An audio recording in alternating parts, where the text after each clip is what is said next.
আপনারা ইতিমধ্যে জানেন গতকাল আমাদের শ্যামনগরে একটা ঐতিহাসিক সমাবেশ হয়েছে।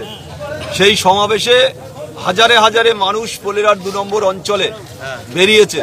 সেই কারণে জমি কমিটি সিপিএম যৌথভাবে ওরা আমারে মেরে দেওয়ার একটা পরিকল্পনা তৈরি করছে। আমি শ্যামনগর থেকে যখন ফেরার পথে আমার উপরে ওরা অ্যাটাক করে, শুধু অ্যাটাক নয়, ধারালো অস্ত্র, তারপরে লাঠি সোটা গাঁটিতে সবারই মেশিন ছিল।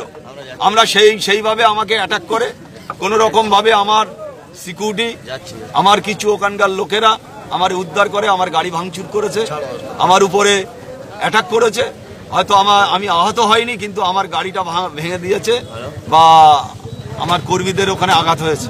ওদের অভিযোগ যে ওদের মিছিলে আপনার দলবল এবং আপনি মূলত বাধা সৃষ্টি করেছেন। একটা কথা, ওখানে কোনোভাবে আমি এসে দাঁড়িয়েছি, ওরা আমার উপর আক্রমণ করেছে। কোনো কথা নয়, কোনো কিছু নয়, কোনো মানে কোনোভাবে আমি দেখতেও পাইনি যে ওরা মিছিল পেছন দিয়ে করে আসবে, এসেই আমার উপরে অ্যাটাক। ওখানে আমার কেউ লোক, আমার ওখানে 2 জন লোক ছিল। আমি যদি অ্যাটাক করবো তাহলে আমার ওখানে 20-50 জন লোক থাকবে। আমি চায়ের দোকানের সামনে গাড়িতে নেমেছি, আমার উপরে অ্যাটাক।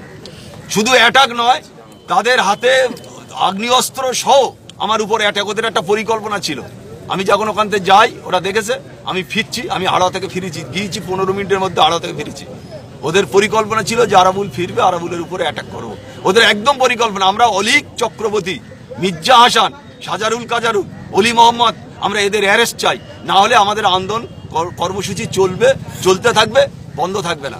আজকে হাজারে হাজারে মানুষ রাস্তায় নেমেছে, অবরোধ হচ্ছে, আমরা অবরোধ তুলে নেবো। আমরা মানুষের অসুবিধা করব না, কিন্তু আমাদের প্রতিবাদ মিছিল থেকে শুরু করে আমার পোলেরার 2-তে প্রতিটা জায়গায় মিছিল হবে।